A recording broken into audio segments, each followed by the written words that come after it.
Welcome to episode 261 of the Brainy Business, Understanding the Psychology of Why People Buy. In today's episode, I'm excited to introduce you to Dr. Wendy Smith, co-author of Both and Thinking. Ready? Let's get started. You are listening to the Brainy Business Podcast, where we dig into the psychology of why people buy and help you incorporate behavioral economics into your business, making it more brain-friendly. Now here's your host, Melina Palmer. Hello, everyone. My name is Melina Palmer, and I want to welcome you to the Brainy Business Podcast. In today's conversation, I am joined by Dr. Wendy Smith, co-author of Both and Thinking, Embracing Creative Tensions to Solve Your Toughest Problems. I don't think we realize it all that much. It certainly isn't a term you hear used too often, but our lives are full of paradoxes. Questions like, how can we each express our individuality and be a team player? How do we balance work and life? How can we take care of ourselves while supporting others? How can we manage the core business while innovating for the future? Believe it or not, these are some of the many everyday paradoxes that make up our lives. And because our brains tend to default to either or choices, we choose one option over the other. We deal with uncertainty by asserting certainty. But this is not the best way, as you'll learn about in today's conversation with Wendy Smith, a co-author of one of my new favorite books, Both and Thinking. Wendy is the Dana J. Johnson Professor of Management and Faculty Director of the Women's Leadership Initiative at the Lerner College of Business and Economics at the University of Delaware. She earned her PhD in organizational behavior at Harvard Business School, where she began her intensive research on strategic paradoxes, how leaders and senior teams effectively respond to contradictory yet interdependent demands. She received the Web of Science Highly Cited Research Award in 2019, 2020, and 2021 for being among the 1% most cited researchers in her field, and received the Decade Award in 2021 from the Academy of Management Review for the most cited paper in the past 10 years. Wow.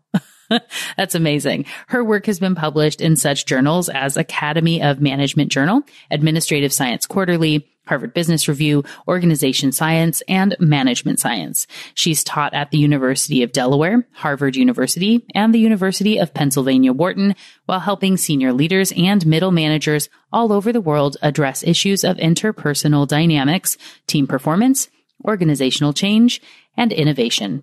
She is a wealth of information, and I can't wait for you to learn from her today.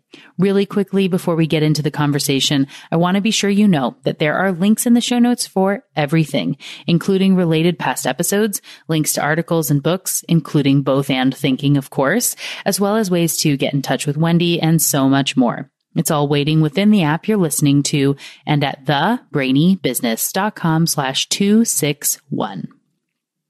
Now let's jump right in. Dr. Wendy Smith, welcome to the Brainy Business Podcast. It's great to be here with you. Yeah, so excited to talk all about Both and, which is, my favorite of all the things. Before we really jump in on that, though, can you tell everyone who's not yet familiar with you a little bit about your work and your background and all of what you do? Yes.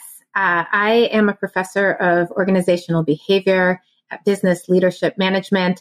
I started studying how leaders navigate innovation, and that opened up for me all kinds of questions about how leaders make decisions, think about competing demands. And so I study this idea of living in the both and, both for leaders and for the rest of us, and explore the notion of underlying paradoxes. And so I'm excited to talk with you about that today. Oh, yeah. So how does one get into paradoxes? Like, how did you did you stumble into it? Were you always fascinated and you specifically went in looking for paradoxes? How does that happen? They say that research is me search. And one of the reasons I stumbled into paradoxes was because of some of the challenges or issues that I had with making my own decisions and just getting stuck in decision making, and whether that was my career decisions when I was in college, whether that was trying to then figure out what I was going to do after college, my own career decisions, and decisions about what I was going to study as part of my PhD. And part of thinking about both and was going back to try and help my previous self rethink my own decision making so that I would feel less stuck, less anxious, less fearful, and more creative, more generative, and see more possibilities. Yeah. So if we dig in on that, like, was there a specific aspect of the problem? Like, how did you even find that paradox is what you were looking for? I think it's such an interesting concept in that we all know the term, right? You hear paradox and you go, oh yes, it's a paradox. But in reading your book, there's such a depth of information about what paradoxes actually are and what they aren't and how they work. And you define it in the book in a way that I read it. I'm like, oh, okay, that makes sense. And I think a lot more things, well, I know now a lot more things are paradoxes than we would typically label as a paradox. So how did you decide, okay, this is paradoxical in nature and like I'm all in on paradoxes? How does that even happen? Right. Well, the place that we start when we talk about these ideas today are the tensions, dilemmas, challenges that we feel. So the argument is that we all experience these tug of wars in our lives. In my own decision making, when I was in college, I was really stuck, for example, between wanting to make a difference and make an impact in the world. And what I saw in making a difference and an impact in the world was pre-med. I had a friend whose dad was an orthopedic surgeon. He took us into several surgeries to watch this. I had friends who were pre-med. It was both seemingly, it's life and death impactful, very exciting, and it was a path that was very clear. And at the same time, I was a real campus leader, involved in leadership, engaged. There was something exciting about that, but there was something incredibly amorphous about what does it mean to be a leader in the world? Is that really impactful? Which is kind of funny now that I think about it, knowing that that's what I teach. So I lived in this kind of tension between pre-med and whatever amorphous definition of being a leader in the world looked like. That said, I struggled with that. That said, I then go to grad school. I am studying innovation. I am exploring how IBM senior leaders are grappling with trying to innovate, change, introduce new ideas, which at our time, or now we know, is the world of cloud computing. At that time, they were just looking into what it meant to go online at all, while at the same time trying to manage their existing world. So this was the problem that they were facing at the leadership level, at the strategic level. And through the work of doing this work at IBM, I start to think about, or I'll just take a step back. Most of the research on innovation talked about how you have to move from the old world to the new world, move fast, rip the Band-Aid from the old world so that you don't get stuck in the inertia of the past. But what I really saw them doing at IBM was something very different. It wasn't that their existing world and existing customers went away immediately. They were in this space of trying to navigate between these two competing demands, some doing it better and some doing it worse. And it was that experience I actually came across in my undergraduate experience, and then it popped up again in my grad experience, a book by David Berg and Wendy Smith called Paradoxes of Group Life, where they unpack and explore this idea that there could be these competing demands, like in my own life, this leadership versus medicine, or in IBM, this today versus tomorrow, that are not just these oppositional ideas, but that they're also interdependent. And if we see them in that light, if we see the ways in which these opposing ideas define and reinforce one another, we can rethink how we make choices about them, how we decide in our dilemmas. So that's what got me into this. And I'll just say one more thing very briefly, is that essentially what we argue in the book is that our decisions really have these multi-layers to them. They show up for us as a dilemma, in which we mean these competing ideas in which you feel like you have to make a decision. Am I going to go down the pre-med track and go into med school, or am I going to go into this amorphous, whatever track of leadership type thing? I have to make a decision. Or am I going to spend more money on my innovation or my existing product at IBM? But if we look underlying those, we see these paradoxical elements of today and tomorrow, things that I'm passionate about or things that I think are pragmatic and practical, certainty and uncertainty, short-term and long-term. Those are the paradoxes that underlie our dilemmas. And if we can understand those, that's where we get to our better decision making. Yeah, I really love that. And I was going to ask the difference between a dilemma and a paradox, which I think we'll still go ahead and ask. And in that, you have a great, definition of a paradox, and that's something, like I was saying, in the everything is a candidate for being a paradox, I guess. I really liked the simplicity of the I am lying statement. I think that helps to kind of show some of it. So can you expand on that all a little bit? Yes. So I'll just say this is our point of view. So people have different point of views about how you disentangle a dilemma and paradox from one another, and that they point to different problems. Our point of view is that they actually point to different levels of the same problem. And what we would argue is that what shows up to us in our world are these dilemmas, these things that feel like they need a choice. So a dilemma is, I have a conflict between a work demand and a family demand, and I have to choose where I'm going to spend my time. What we would argue is that it's almost like pulling back and seeing the substructure of our decision making, if that makes any sense. It's looking a layer lower, a layer deeper. We say that underlying our dilemmas are these paradoxical tensions. They sort of are the substructure of our world. And so, looking at this tension between, do I go to my work commitment or my family commitment? Well, underlying this are these ongoing, persistent, interdependent tensions between career and life, work and life, or self and other, or short-term needs and long-term needs. And so indeed, we would say that everything is a candidate for a paradox. Now, we don't have to look at the paradoxes for every decision, but even our breakfast decisions are paradoxical. Like, am I going to eat the green smoothie that has these long-term disciplined effects, or am I going to, go for the scone that has this short-term hit that is more, spontaneous and momentary? Well, the tension between spontaneity and discipline, or between short-term and long-term, again, in that case, these are the paradoxes that inform even those choices. I don't know, you have to go and think about them in your morning cereal, your morning decisions, but I would say that they, in fact, do define and inform our world, and invite us into a different way of thinking about our dilemmas and how we make choices in those dilemmas. Yeah. So I end every episode of the podcast, and it's my signature line, and the name of my community is Be Thoughtful, right? So this, again, we can't think about everything because we just can't, but being thoughtful about more things where you stop and go, why is that? Why do I do this way?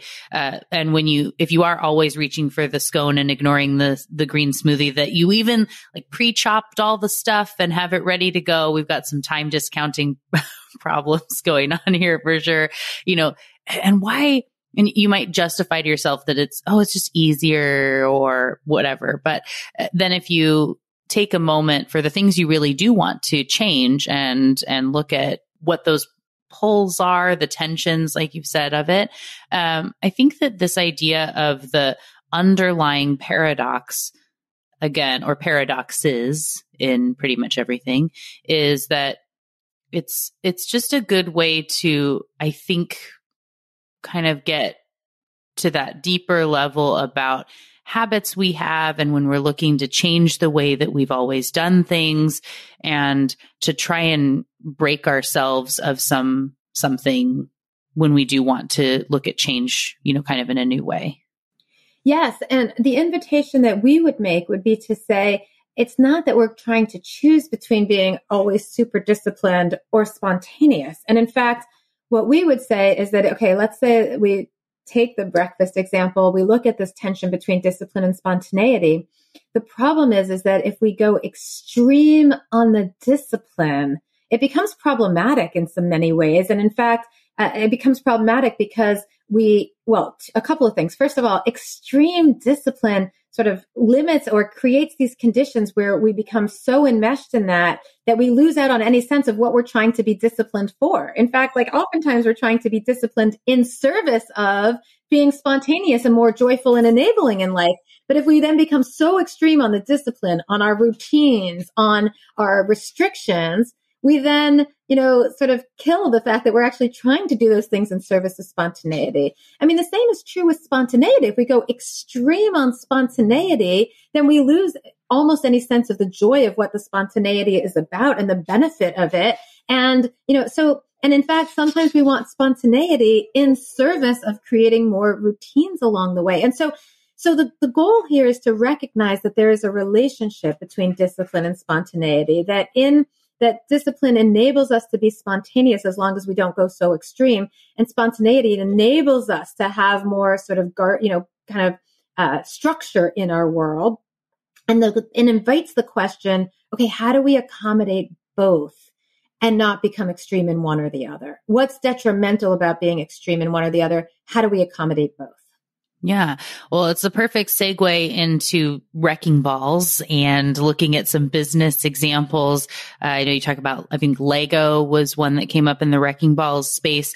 And I really love the idea of the S curve and when we're looking at, my second book is all about change management in organizations. And so it's like very much my jam, especially now because that book came out in October. So I'm like all in on that. So if you can expand a little bit on those concepts, what's a wrecking ball? What does Lego or IBM have to do with any of that? And how do those S curves help when we look at change? Yes. Well, congratulations on the second book. That is super exciting. Thank you. Change management innovation is where we started with these ideas because so many tensions surface in managing change. Again, the tension between short-term, long-term, today and tomorrow, operational efficiency and excellence, and innovative creativity and experimentation. They really bump up against one another. The big picture that we argue is that these tensions drive us into either or thinking, pulling them apart and making a choice between them. That kind of thinking is limited at best and detrimental at worst. And it's limited because of what you're pointing to, these vicious cycles. And what we mean by that is that by either or thinking, we go down these problematic patterns. And so we identify 3 of them. And Lego is a great example to depict that. The first is that we call a rabbit hole or the intensification. And the idea is that we pick an approach to something and we get stuck in it. So in the language of S curves, this is like being on an S curve over time with a set of competencies of the things that you do and a set of customers, and you get entrenched or committed to that approach over time. We see this all the time in organizations where they are so committed to their existing customers, their existing processes. We saw this with Lego. So the story of Lego is that, like many companies, they over time became incredibly successful. For them, it was the interlocking brick. And they were really resistant to change because their success had led them to become the toy of the year. And they were so resistant to change that they have stories that they were 4 or 5 colors, yellow, red, blue, white, and black. And it took them years and years and years to decide to add in green. Or they were so resistant to change that there's a story about how the George Lucas group came to them and said, let's co-brand with Star Wars. And they said, no, that's not what we do. And so like many organizations, they became so enmeshed in the way that they do things that that when the technology shifted, they failed significantly. So in the early 2000s, there was this introduction of all kinds of electronic toys. And the question was, could they transition into that market where all of this digital, electronic, video-based toys were happening? And they couldn't. And so like many companies, they almost fail. So we call that first approach the rabbit hole, because essentially you pick a way of doing things, this interlocking brick, you intensify that, you go down the rabbit hole, and it's hard to get out. That's being on the first S curve. Well, what ends up happening is that when change happens, oftentimes you feel like you have to change and change significantly. And essentially, you're throwing out the baby with the bathwater. And this is what happens for Lego. Instead of failing, they realize, oh my goodness, we are about to fail. We've got to make change. We've got to innovate. And so what they do is they move from being so committed to the way they've always done things to innovating as much as possible. They introduced every kind of innovation at this time. At that time, they started to open up their parks, their Legoland parks. They started co-branding with everybody that wanted to co-brand with them. It wasn't just green, but it was like hundreds of different colors. It was all these different little pieces and parts that they started to introduce. And what they found was this actually was even more problematic because while they were increasing their revenue significantly, they had no control over their costs. Their costs went up so much that they ended up, losing significant amount of money. So indeed, they moved on to the next S curve, but they did too many at once with no discipline. And so we call that pattern overcorrecting or the wrecking ball, because essentially it's like the wrecking ball, you're like losing all the good with the bad, right? And, here we'll go back to our breakfast cereal example. If anybody who's ever dieted knows what that experience is like. You're totally disciplined and then you fall off for just one thing and all of a sudden you've given the whole thing up, right? So instead of just like, okay, I'll have a little cookie here and there, it's like, no, now I'm done. And you kind of overcorrect. And I'll just put out the third reason that either or thinking is problematic. It's just, first you go down one path, then you switch completely to the other path. But the third is actually what happens when you're either or thinking and actually you are in opposition to another individual or group. And this is the experience of polarization, which is that you go down a path and you're sure that if you are right about the way that you're thinking about something, someone else must be wrong. And we talk about that polarizing experience as trench warfare because it's the experience of like building out your own trench, surrounding yourself with people that reinforce, support your point of view, because we need to do that emotionally and cognitively to feel like we are legitimate. But essentially we're shooting out at the other side without really understanding or being open to what's the other position and can I learn from it and can I actually accommodate it into my way of thinking. And so that's the third sort of really pernicious problem that happens with either or thinking, is that we double down, intensify in our own position, and then reject, resist, like almost dehumanize people who have a different point of view than us. Yeah, I will definitely be linking to the episodes on confirmation bias and the focusing illusion in the show notes.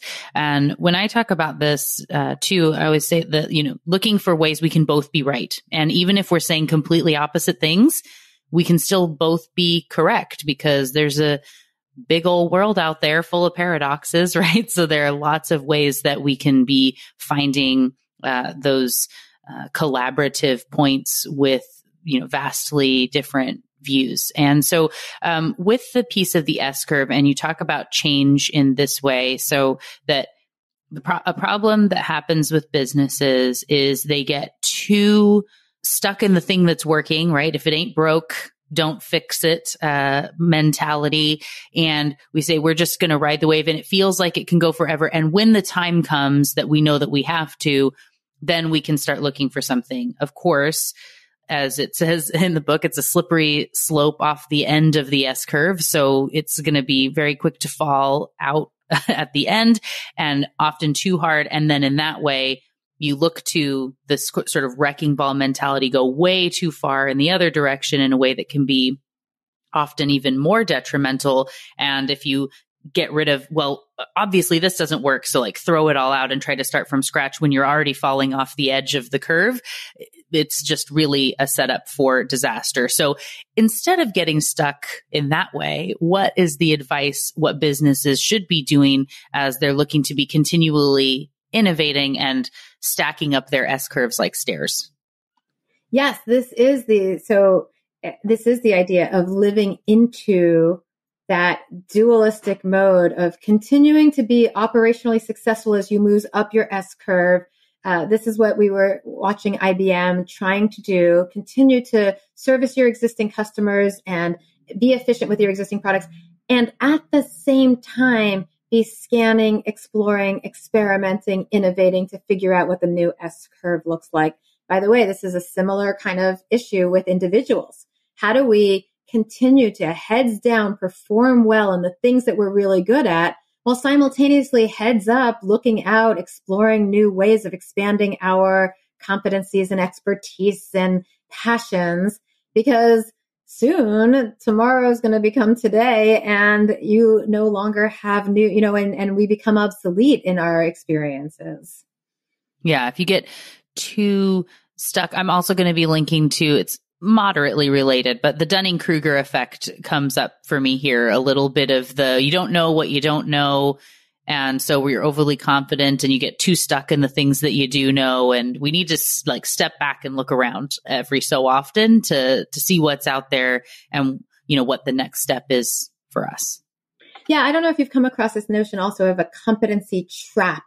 The extent to this is the idea of intensifying in our experiences is that, we end up our competencies, which are what enable us to show up and really connect and contribute to a situation, then become the, if I have a hammer, everything becomes a nail.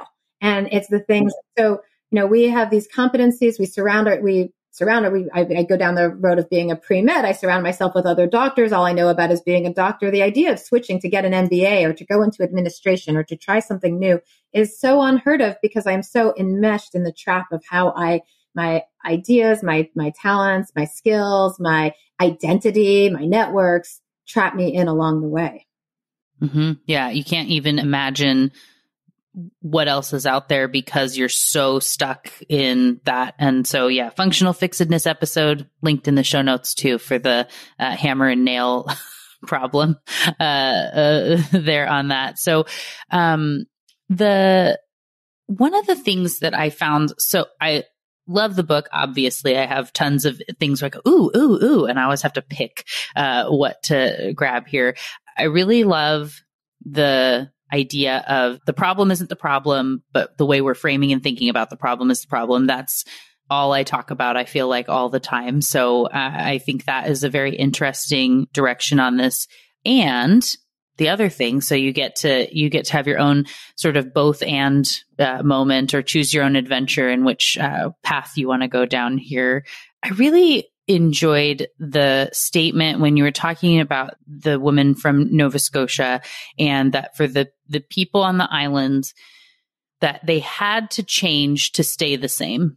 And I think that is such, when you really step back and realize that because things around you are changing, you can't keep what you have. Like, it's going away anyway. It's something where, say, even if you're on the right track, you're going to get hit by a train if you don't move.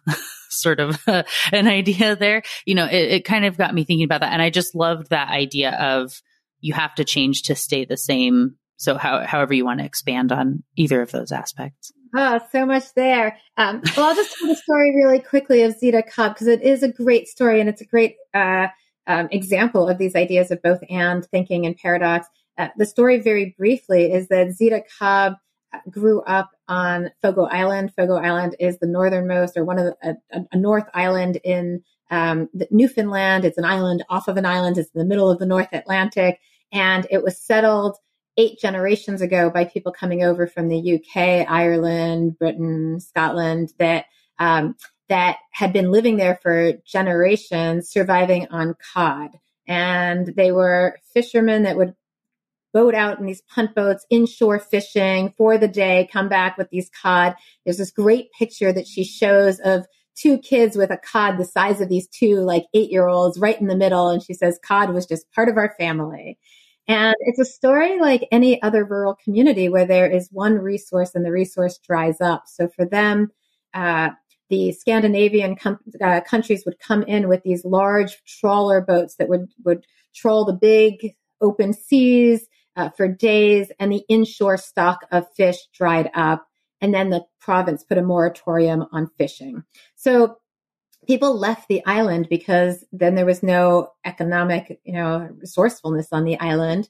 And the population started to dwindle. And Zita, like many others, left the island with her family. She ends up going to Ottawa for university. And then she ends up becoming the third highest paid female executive in Canada. And cashes out when she's in her late 40s and says, how can I go back to this island that was so special to me? And by the way, she talks about growing up on this island in the late 1900s as if it was the 1800s. People were illiterate. There was not running water. It was pretty rural and primitive, that had moved into the 1900s, but that hadn't moved into into our century today, in part because they were still so locally driven with very little connection to the rest of the world. And fast forward, essentially what she ends up doing is saying, what would it take? The reason I want to rebuild this island is because it feels so important to honor the very unique and distinct ways of knowing, so that we're not all moving into this kind of heterogeneous urban experience where everybody is the same around the world and there is real unique, distinct approaches, and we can honor all of these distinct, unique places. What would that take? So they end up building an inn on the island because they are honoring and valuing what was really key to the culture of Newfoundland, which is that they were a deeply hospitable culture. They are a deeply hospitable culture. Anybody who's ever seen the play, the Broadway show Come From Away, which is the story about how all of the planes in 9/11 landed in Gander and how hospitable Gander, which is in Newfoundland, was to all of these thousands of people that came off of these planes from around the world, will know and will see the resonance of hospitality in Newfoundland. Well, this raised all kinds of tensions for them because there were people that really wanted to hold on to their tradition. But in order for them to be able to hold on to their tradition, they had to modernize, because otherwise they would be dead. The whole culture and the island would diminish, or they would have to, connect to, this is an incredibly local culture. The way to honor what's local about them and unique is for them to connect into the global economy. And so Zita Kaba, she built out this organization called Shorefast, and the Fogo Island Inn would say things like, it's not a contradiction. It is a paradox. We have to live in both. She would argue that the liminality of living between the space of the water and the land on Newfoundland it sort of gives them this mindset to shift into what it means to move from very linear thinking about, are we focusing globally or locally, to are we focusing on the old or the new, to thinking about this in a much broader, more holistic approach where you're not, as she would say, reducing to one or the other in a very linear fashion, but truly integrating the different parts in with one another. And in fact, I'll just say one other thing, which is that they designed their inn. It's a 29-bedroom inn in Newfoundland. It caters to the high-end traveler who wants to get out to a remote corner of the world and connect in with the community. They designed their inn in an X because their idea was that it was both the public and the private. So there's one wing that is all the private rooms for the guests, and there's one wing that is the public wing that crosses over, which is a library and a theater and their dining hall, which helps to create the conditions where the members of the island, the citizens of the island, could be in conversation with those people that come from away, in bringing out a more holistic and robust relationship, connection, and way of being. And so it's profoundly driven into how they run the entire island, which is a bit of a microcosm and invitation for all of us of how we think about our lives and our organizations. Yeah, it's such a great example of that multiple things can all be true at once. And I really do love the idea of that to keep what you have to change and to embrace that instead of fearing it, which I know is something you talk about in the book too. And to be able to look at both and thinking, we hear yes and a lot. And I know you talk about improv in the book a little bit, but that both and of we have all the options and why not and how might we, and really great questions. I'm also going to link to my interview with Warren Berger and his book, A More Beautiful Question, which is one of my very, very favorites, as I think that for everyone who has been really loving this episode, you're going to love that one too, as well as, of course, Both and Thinking the book. Before we close out, I had let you know leading up into our conversation, I always like to ask, because we have so many people who listen to the show who write books or aspire to write a book, or, in this content driven world that we're in, we have to be doing a lot of collaborative writing and putting things out into the world. So what sort of tips do you have or insights from the writing process? You've talked about how we wrote the book. So you had a co-author, of course.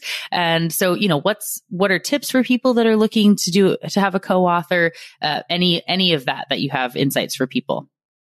Yes, I wrote this book with my dear colleague, collaborator, and friend, Marianne Lewis.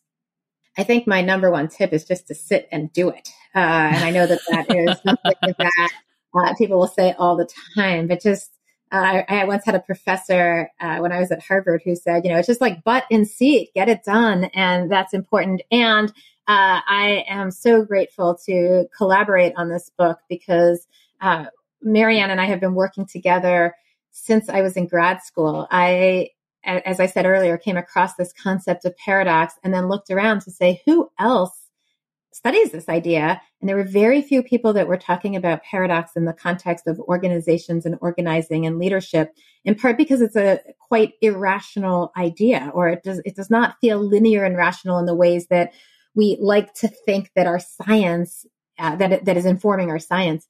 She had just written this brilliant paper on paradox where she drew on ideas of philosophy and theology and Eastern ideas, Eastern philosophy and psychoanalysis and physics, and in some ways, what I like to say at this point is that we in the world of organizations and economics and sociology and psychology are late to the paradox party because our colleagues in physics and our colleagues in psychoanalysis, because first of all, these ideas have been around for 2,500 years from the East or from Greek philosophy. And second of all, our colleagues in physics or psychoanalysis have been playing with them for the last 100 years to understand how is it that our material world or our internal psychoanalytical world are paradoxical.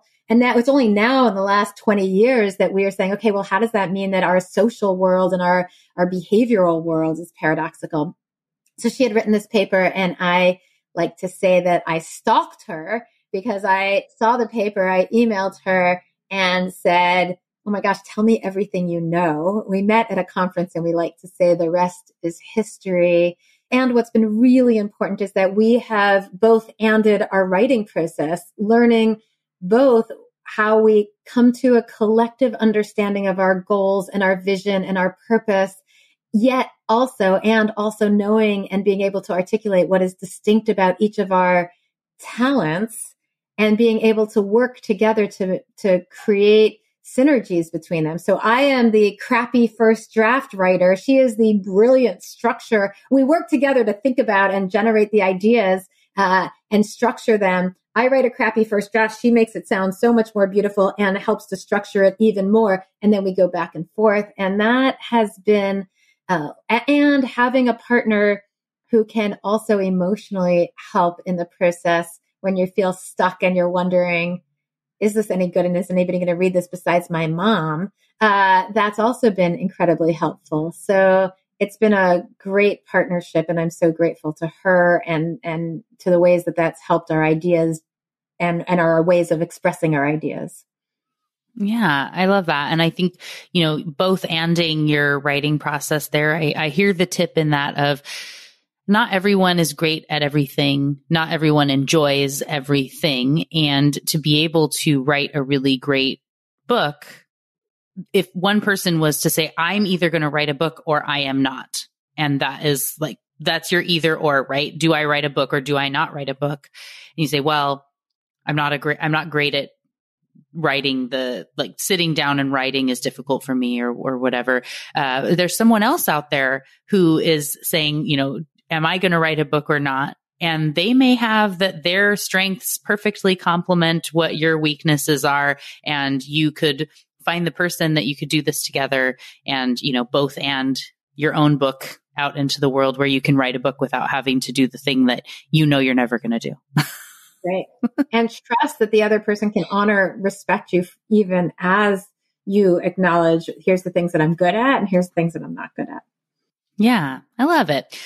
Well, thank you so much for all of that. Are there any things that I should have asked about? I know I kind of teed you up before we started of stuff you don't get to talk about much in the interviews, or something that didn't make the book, or is there anything that you wish you would have had a chance to touch on before we close out the show?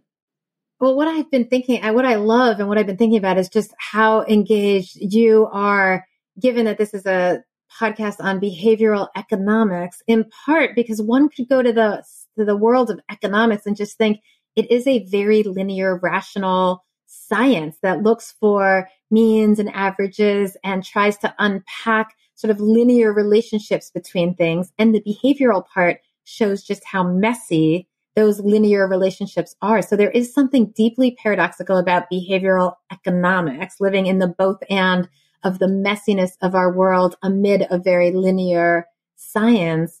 And I love the invitation to those people to more linear thinkers about trying to let go of that and live into a more holistic and sometimes irrational, sometimes absurd reality, and see what that feels like and how to do it, because that's the overall invitation here. Yeah, I am reminded there. I have both with students and with clients where all the time and there are some people that are very in the like black and white thinking, of like, I want it to be a yes or a no. Is it framing or is it loss aversion? Is it priming or is it anchoring? Like, which is it? And everyone knows I always say it depends. And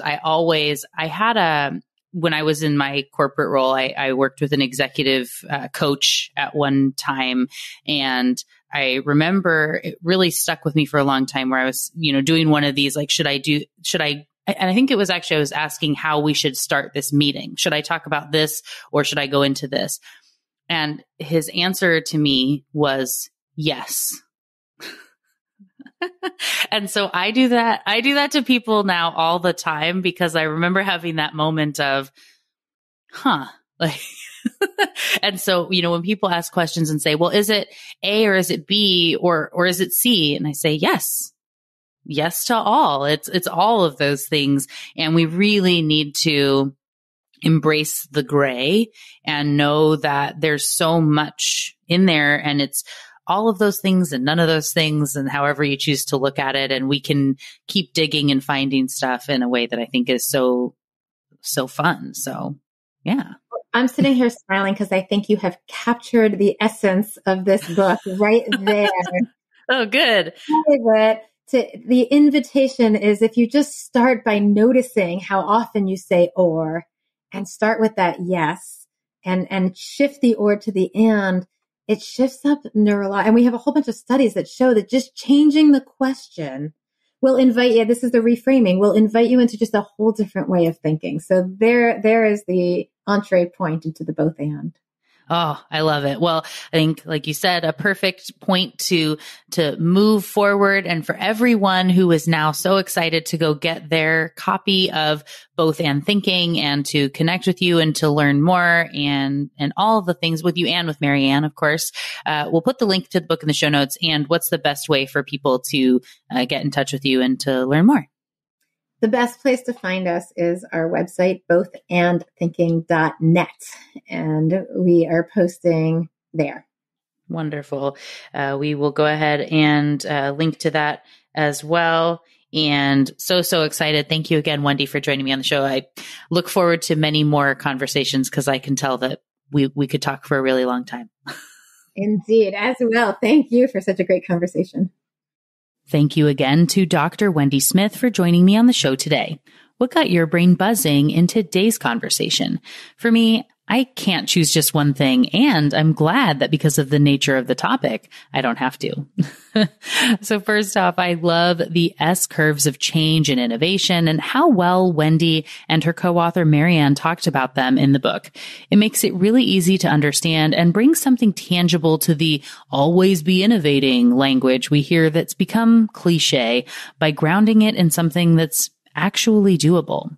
Along those same lines, this idea of the wrecking ball of change where people or businesses swing way too far from side to side because of this need for either or thinking, when a both and approach can be so much more effective. When you ever feel the need to abandon everything and do a 180, stop and ask yourself where the either or is and what your both and opportunity might be. It doesn't have to be so extreme. And for one last thing that has really stuck with me since reading this book and speaking with Wendy is just how prevalent paradoxes are in our lives. While this has become normalized for people like Wendy and in a lot of forms of academia, I don't think the average person thinks about the thousands of competing paradoxes in their life at any given time. It's a term we tend to reserve for the most extremely complex and difficult situations. But really, even the most mundane choices are often built on a paradox. So having this tie in to our paradoxical lives, as well as those of our employees, coworkers, customers, and more, can make such a difference for businesses. It's a simple shift in your mindset and the way you think about things, but embracing paradoxes can be a huge, huge impact. There's so much opportunity there. And I highly encourage you to pick up your own copy of Both and Thinking so you can learn more about this and the opportunity that awaits you. There is, of course, a link in the show notes to make it easy for you to do just that, as well as ways for you to connect with Wendy and to related past episodes and other books, including Dolly Chug's A More Just Future, which is where I first learned about Wendy and her book. So thank you, Dolly, for including it and for the kind introduction you made to Wendy. All those links and goodies are waiting for you in the app you're listening to and at thebrainybusiness.com/261. And thank you again to Dr. Wendy Smith for joining me on the show today. It was a delight to chat with and learn from you. Join me Tuesday to learn all about the network effect. It's going to be a lot of fun. You don't want to miss it. Until then, thanks again for listening and learning with me. And remember to be thoughtful. Thank you for listening to the Brainy Business Podcast. Molina offers virtual strategy sessions, workshops, and other services to help businesses be more brain-friendly. For more free resources, visit thebrainybusiness.com.